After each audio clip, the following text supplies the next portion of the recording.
Hello दोस्तों, आप सभी का हमारे चैनल गुरुजी पर स्वागत है। आप सभी को हमारा वीडियो अच्छा लगे तो हमारे चैनल को सब्सक्राइब करें, लाइक करें तथा अपने दोस्तों के बीच शेयर करें और कमेंट बॉक्स में हमें बताएं कि आपको हमारा वीडियो कैसा लगा।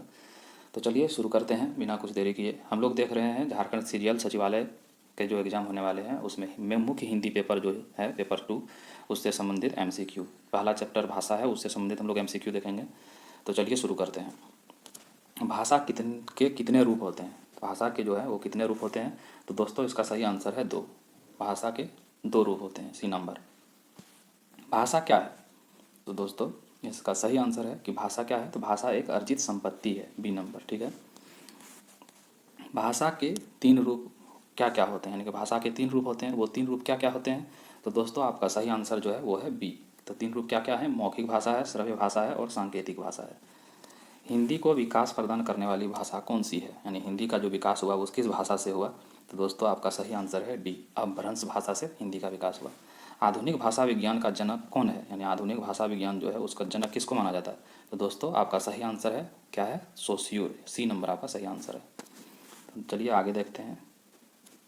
भारतवर्ष के लिए हिंदी भाषा का नाम सबसे पहले किसने सुझाया? क्या होगा कि भारत के लिए हिंदी भाषा का नाम सबसे पहले किसने सुझाया? तो दोस्तों आपका सही आंसर है सी, राजा राममोहन राय। ठीक है। कौन सी हिंदी की भाषा कौन सी हिंदी की उपभाषा नहीं है, यानी हिंदी की जो उपभाषा कौन सी नहीं है? तो दोस्तों आपका सही आंसर है हिंदी की जो उपभाषा नहीं है वो कौन है? तो सी, मराठी जो है वो हिंदी की उपभाषा नहीं है। सही विकल्प चुनिए, यानी कि भाषा अस्थायी होती है। कौन सी भाषा है जो अस्थायी होती है, यानी कि वह अस्थायी नहीं है, वो कभी ख़त्म हो सकती है। तो ऐसे कौन सी भाषा है? तो दोस्तों आपका सही आंसर है बी, मौखिक भाषा जो ऐसी है जो है अस्थायी है। ठीक है। तो चलिए आगे देखते हैं कि मुस्लिम शासकों के समय भारत में न्यायालयों की भाषा कौन सी थी? यानी उस जब मुस्लिम शासन यहाँ हमारे यहाँ करते थे तो उस समय जो न्यायालय थे तो उस समय जो भाषा थी क्या थी? तो दोस्तों आपका सही आंसर है बी, अरबी और फारसी। ठीक है।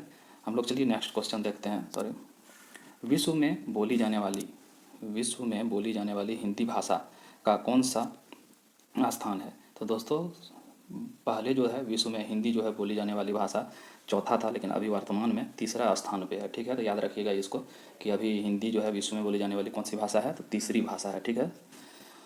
चलिए आगे देखते हैं कि विज्ञान की दृष्टि में प्रयत्न लाघव का अर्थ क्या होता है विज्ञान की दृष्टि में? तो दोस्तों इसका जो आंसर है आपका वो है सी, उच्चारण की सुविधा। हिंदी भाषी राज्य के अंतर्गत कौन राज्य नहीं आते, यानी ये जो आप 4 ऑप्शन में है इसमें से कौन सा राज्य है जो जहाँ पर हिंदी नहीं बोली जाती? तो दोस्तों आपका सही आंसर है सी, महाराष्ट्र। महाराष्ट्र जो है वो हिंदी भाषी क्षेत्र नहीं है। ठीक है। चलिए आगे देखते हैं कि हिंदी भाषा की कितनी विख्यात बोलियां हैं, यानी हिंदी भाषा की जो है वो कितनी विख्यात बोलियां हैं? तो दोस्तों आप लोगों को हमने बताया था कि हिंदी जो है उसकी 10 बोलियां हैं। ठीक है। आप लोग नहीं देखें तो हमारा नोट्स जाके देखें भाषा से संबंधित। दोस्तों आगे देखते हैं हम लोग कि आधुनिक भाषाओं में से किसका संबंध अपभ्रंश की पैशाची बोली से है, यानी अपभ्रंश पैशाची बोली जो है उससे किसका संबंध है? तो दोस्तों आपका आंसर सही है बी, पंजाबी। पंजाबी जो है वो अपभ्रंश की पैचासी बोली से है। ठीक है। 15 नंबर हम लोग देखते हैं कि सिंधी भाषा का संबंध किससे है, यानी सिंधी भाषा का जो विकास हुआ वो किससे हुआ? तो दोस्तों आपका सही आंसर है ब्राचट से ही सिंधी भाषा का विकास हुआ। ठीक है। चलिए आगे देखते हैं। हिंदी भाषा में अधिकांश शब्द किस भाषा से लिए गए हैं? तो हिंदी भाषा जो है उसमें जो शब्द सम्मिलित किए गए हैं वो किस भाषा से संकलित किए हैं? तो दोस्तों आपका सही आंसर है बी, संस्कृत। हिंदी किस परिवार की भाषा है? हिंदी जो है वो किस परिवार की भाषा है? तो दोस्तों आपका सही आंसर है हिंदी जो है वो भारोपीय परिवार की भाषा है। ठीक है। ऑस्ट्रिक परिवार की प्रमुख भाषा क्या है? यानी ऑस्ट्रिक परिवार में जो है वो प्रमुख भाषा एक है। ऑस्ट्रिक परिवार में बहुत सारी भाषा है, उसमें से एक प्रमुख भाषा जो है इसमें चारों में से आपका कौन सा है? तो दोस्तों आपका सही आंसर है ए, मुंडा जो है वो ऑस्ट्रिक परिवार की प्रमुख भाषा है। आगे देखते हैं एकाक्षरी भाषा परिवार से तात्पर्य है कि एकाक्षरी जो भाषा परिवार है उससे क्या तात्पर्य है? दोस्तों उस एकाक्षरी भाषा परिवार जो है वो है चीनी भाषा परिवार, यानी चीन में जो बोली जाती है लिखी जाती है वो एकाक्षरी है। ठीक है। चलिए आगे देखते हैं निम्न में से कौन सी प्राचीन भाषा नहीं है, यानी जी आपका जो है इनमें से कौन सा प्राचीन भाषा नहीं है? तो दोस्तों आपका सही आंसर है पंजाबी। पंजाबी जो है वो प्राचीन भाषा नहीं है, वो आधुनिक भाषा में है।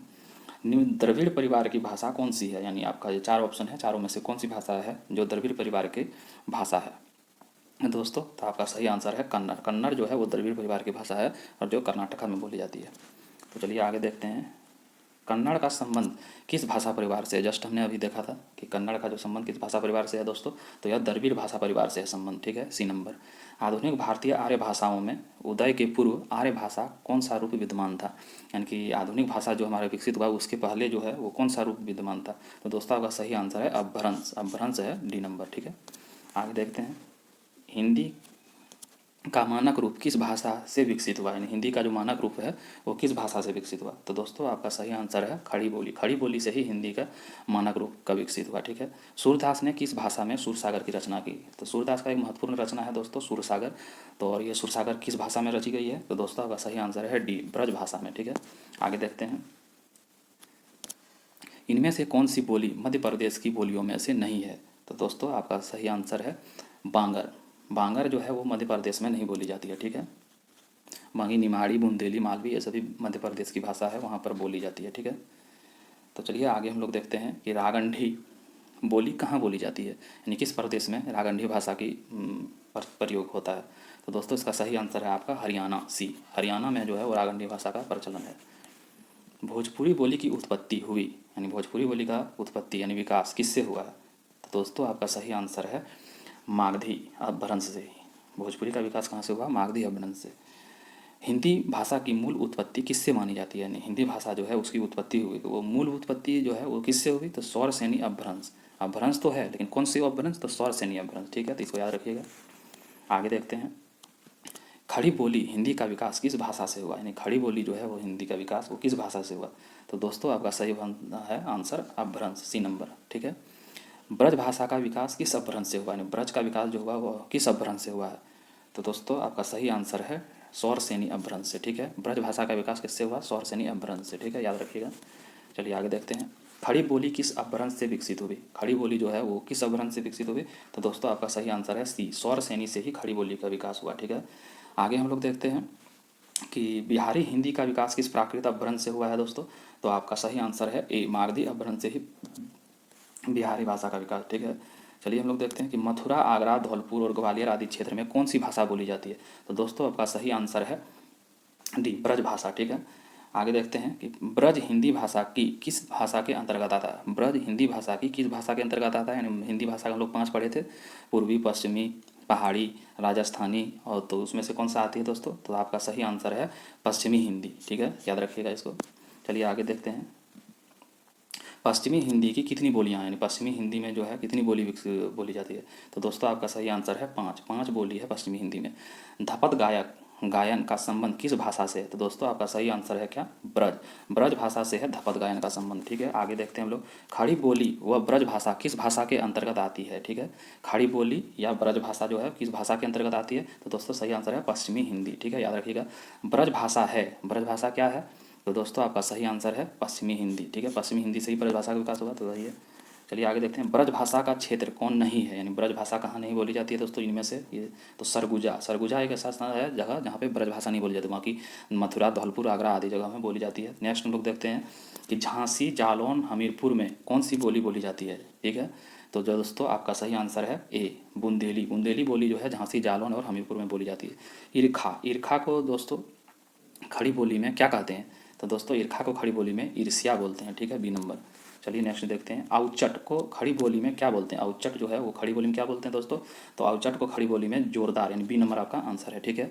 अब मध्यकालीन अरबी तथा फारसी साहित्य भारत की भाषाओं के लिए किस शब्द का प्रयोग क्या करते थे, यानी मध्यकालीन जो अरबी तथा फारसी साहित्य में जो है वो भारत की भाषाओं को क्या बोलते थे। तो उसने भारत की भाषाओं को नाम दिया था जुबान ए हिंद, सी नंबर, ठीक है, आपका सही आंसर है। चलिए आगे देखते हैं, खालिक बारी। खालिक बारी का एक रचना है, वो किसकी रचना है दोस्तों। तो आपका सही आंसर है आमिर खुसरो, सी नंबर, ठीक है। चलिए आगे देखते हैं, हिंदी के उद्भव का सही क्रम क्या है, यानी हिंदी का जो विकास हुआ उसका सही क्रम क्या है। तो दोस्तों आप लोगों को हमने बताया है, तो इसका सही क्रम क्या है कि पहले पाली, पाली फिर है प्राकृत, पाली, प्राकृत, फिर अपभ्रंश, फिर अवहट, उसके बाद हिंदी, ठीक है, याद रखिएगा दोस्तों, इसको महत्वपूर्ण है। तो चलिए आगे देखते हैं, अपभ्रंश को पुरानी हिंदी किसने कहा, यानी किसने कहा था कि अपभ्रंश जो है वो पुरानी हिंदी है।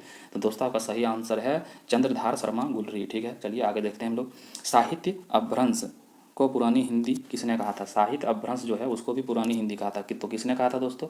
तो आपका सही आंसर है ए, आचार्य राम शुक्ल ने। आचार्य राम शुक्ल ने साहित्य अपभ्रंश को दोस्तों याद रखिएगा, साहित्य अपभ्रंश को आचार्य राम शुक्ल ने पुरानी हिंदी कहा था। ठीक है, चलिए आगे देखते हैं।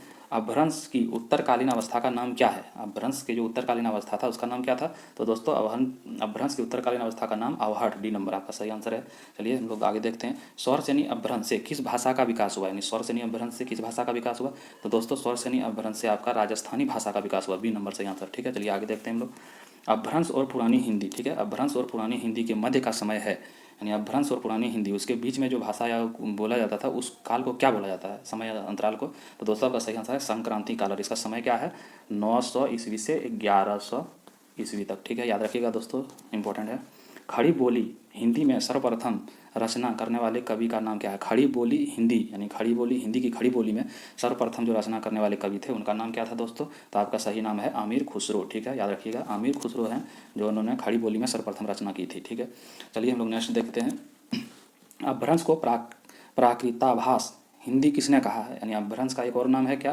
प्राकृताभास, और यह नाम किसने दिया था दोस्तों? तो आपका सही आंसर है रामचंद्र शुक्ल ने, सॉरी दोस्तों, रामचंद्र शुक्ल ने। ठीक है, चलिए आगे हम लोग देखते हैं कि पंजाबी का विकास अपभ्रंश के किस रूप से हुआ है? यानी पंजाबी का जो विकास हुआ है वो किस अपभ्रंश के किस रूप से हुआ है? तो दोस्तों आपका सही आंसर है पैसाची अपभ्रंश से ही पंजाबी का विकास हुआ है। अब चलिए आगे देखते हैं। बिहारी, बंगला, उड़िया, असमिया भाषाओं का उद्भव किस अपभ्रंश से हुआ है? तो दोस्तों आपका जो है ये किस अपभ्रंश से हुआ है इसका विकास? तो अर्धमागधी से। ठीक है, और बिहारी भाषा जो है दोस्तों इसी में 3 उपभाषा है इसका, कौन कौन? मैथिली है, भोजपुरी है और मगही है, याद रखिएगा दोस्तों, ये इंपॉर्टेंट है। चलिए हम लोग आगे देखते हैं। अर्धमागधी अपभ्रंश से किसका विकास हुआ है? तो अर्धमागधी अपभ्रंश से दोस्तों गुजराती का विकास हुआ है। ठीक है, कौन सी भाषा की? गुजराती। ठीक है, चलिए आगे देखते हैं हम लोग कि स्वरसेनी अपभ्रंश से उत्पन्न भाषा, यानी स्वरसेनी अपभ्रंश से कौन कौन सी भाषा उत्पन्न हुई? तो दोस्तों अभी आपको हमने बताया था क्या, बिहारी, बंगला, उड़िया और असमिया, इन सभी का विकास स्वरसेनी अपभ्रंश से हुआ है। आगे देखते हैं कि सिंधी भाषा का सिंधी भाषा का उद्भव हुआ, यानी सिंधी भाषा का उद्भव कहाँ से हुआ? तो दोस्तों आपका सही आंसर है ब्राह्मण अपभ्रंश से। ठीक है, ए नंबर। आगे देखते हैं अवधी का उद्भव किस अपभ्रंश से हुआ, यानी अवधी भाषा का उद्भव जो है वो किस अपभ्रंश से हुआ? तो दोस्तों अवधी भाषा का उद्भव जो है मागधी से, सॉरी मगधी लिखा हुआ, मागधी होगा यहाँ पे, अर्धमागधी से। ठीक है, कचहरियों में हिंदी प्रवेश आंदोलन का मुख्य पत्र किस पत्र को कहा जाता है? दोस्तों आपका सही आंसर है भारत मित्र। भारत मित्र को ही कचहरी में हिंदी प्रवेश आंदोलन का मुख्य पत्र कहा जाता है। ठीक है, नागरी परचारिणी 1893 ईस्वी। ठीक है, सभा के संपादकों में थे, यानी नागरी परचारिणी सभा के जो संस्थापक थे कौन कौन थे? तो दोस्तों आपका सही आंसर है शिव कुमार सिंह और बाबू श्याम सुंदर दास, ए नंबर। ठीक है, याद रखिएगा। चलिए आगे देखते हैं। काशी नगरी परचारिणी सभा के संस्थापक, यानी काशी नगरी परचारिणी एक सभा है, उसके संस्थापक कौन कौन थे दोस्तों? तो आपका सही आंसर है डी रामचंद्र शुक्ल। रामचंद्र शुक्ल जो थे वो काशी पर नागरी परचारिणी के संस्थापक थे। ठीक है, आगे हम लोग देखते हैं। महावीर प्रसाद द्विवेदी को किस वर्ष सरस्वती पत्रिका के संपादक के रूप में नियुक्त किया गया? यानी महावीर प्रसाद द्विवेदी को किस वर्ष किया गया? तो दोस्तों 1903 को। ठीक है, बी नंबर आपका सही आंसर है। आगे देखते हैं। संविधान सभा में हिंदी को राजभाषा बनाने का प्रस्ताव किसने रखा? तो दोस्तों आपका सही आंसर है गोपाल स्वामी अयंगर ने। संविधान सभा में हिंदी को राजभाषा बनाने का प्रस्ताव किसने रखा? यह बहुत ही इंपॉर्टेंट है दोस्तों, बीवीआई है कि गोपाल स्वामी अयंगर ने। ठीक है, आगे हम लोग देखते हैं। चलिए कि भारतीय संविधान में हिंदी को मान्यता कब मिली? तो भारतीय संविधान में हिंदी को मान्यता दोस्तों 14 सितंबर 1949 को मिली। ठीक है, याद रखिएगा। आगे हम लोग देखते हैं कि भारतीय भाषाओं को भारतीय संविधान की किस भाषा अनुसूची में शामिल किया गया है? तो दोस्तों इसका आपका सही आंसर है 8वीं अनुसूची में है भाषा को शामिल किया गया। ठीक है, आगे हम लोग देखते हैं। संविधान के किस अनुच्छेद में कहा गया है कि संघ की राजभाषा हिंदी और देवनागरी जो है लिपि होगी? तो दोस्तों आपका सही आंसर है अनुच्छेद 343। ठीक है, याद रखिएगा, ये इंपॉर्टेंट है। दूसरा है दोस्तों, इनमें से किसको संविधान की 8वीं अनुसूची में सम्मिलित नहीं किया गया? यानी इसमें कौन सी भाषा है जो संविधान की 8वीं अनुसूची में शामिल नहीं किया है? दोस्तों संविधान की 8वीं अनुसूची में शुरुआत में जब संविधान लागू हुआ तो उस समय 14 भाषा थी और अभी 22 हैं दोस्तों, याद रखिएगा। तो इसमें से कौन सी भाषा नहीं है दोस्तों? तो आपका ब्रज भाषा जो है 8वीं अनुसूची में शामिल नहीं है। आगे हम लोग देखते हैं। फोर्ट विलियम कॉलेज 1800 ईस्वी की स्थापना कहाँ हुई है? यानी फोर्ट विलियम कॉलेज 1800 में जो स्थापना हुई वो किस स्थान पर हुई है? तो दोस्तों आपका सही आंसर है कोलकाता। कोलकाता है। ठीक है, राजस्थान की भाषा के लिए राजस्थानी शब्द का प्रयोग सर्वप्रथम किसने किया था? यानी राजस्थान की भाषा जो है राजस्थानी, राजस्थान की भाषा को राजस्थानी तो किसने कहा राजस्थानी? तो दोस्तों आपका सही आंसर है जॉर्ज अब्राहम गियर्सन, ठीक है, डी नंबर। आगे हम लोग देखते हैं मारवाड़ी, मेवाड़ी या बागड़ी राजस्थानी के किस क्षेत्र की प्रमुख बोलियाँ? यानी मारवाड़ी, मेवाड़ी और बागड़ी राजस्थान में बोली जाती है, लेकिन किस क्षेत्र में? तो दोस्तों आपका सही आंसर है पश्चिमी राजस्थानी में, ठीक है। आगे हम लोग देखते हैं पूर्वी राजस्थान की प्रमुख बोलियाँ, यानी पूर्वी राजस्थान में कौन कौन सी बोली है दोस्तों? तो ये हाड़ी और हड़ौती, ये नंबर आपका सही है, ठीक है। आगे हम लोग देखते हैं पूर्वी राजस्थानी का साहित्यिक रूप क्या है? तो दोस्तों पूर्वी राजस्थानी का साहित्यिक रूप जो है वो सही आंसर आपका है पिंगल, बी नंबर, ठीक है। थोड़ा इसको देख लीजिए दोस्तों, करम सिर्फ उल्टा लिखा हुआ है। आगे देखते हैं हम लोग पश्चिमी हिंदी और राजस्थानी हिंदी के मध्य सेतु का कार्य, पश्चिमी हिंदी और राजस्थानी हिंदी के सेतु का कार्य कौन करती है? तो दोस्तों आपका सही आंसर है बी मेवाती, ठीक है। आगे हम लोग देखते हैं लाल दासी और चरणदासी संप्रदायों का साहित्य किस भाषा में रचा गया? तो दोस्तों आपका सही आंसर है बी मेवाती में, ठीक है, याद रखिएगा। कवि सूर्यमल मिश्रण की रचना किस भाषा में है? तो दोस्तों आपका सही आंसर है ए हाड़ौती में है, कवि सूर्यमल मिश्रण की रचना हाड़ौती में है, ठीक है। आगे हम लोग देखते हैं चारण शैली को किस नाम से जाना जाता है? तो दोस्तों आपका सही आंसर है बी डिंगल, डिंगल के नाम से ही चारण शैली को जाना जाता है। आगे हम लोग देखते हैं कि मेवाती, हाड़ौती व ढूंढाड़ी का मिश्रित रूप, मेवाती, हाड़ौती व ढूंढाड़ी का मिश्रित रूप क्या है दोस्तों? तो ये है खेराड़ी, ठीक है, याद रखिएगा। डिंगल क्या है? तो डिंगल क्या है दोस्तों? एक साहित्यिक शैली है, बी नंबर आपका सही आंसर है, ठीक है। तो दोस्तों आज का वीडियो यहीं पर समाप्त करते हैं। उम्मीद करते हैं आप लोगों ने पूरा वीडियो देखा होगा और आप सभी को हमारा वीडियो अच्छा लगा हो तो हमारे चैनल को सब्सक्राइब करें और कमेंट बॉक्स में आप बताएं कि आपको हमारा वीडियो कैसा लगा। तो चलिए दोस्तों, आप सभी का धन्यवाद।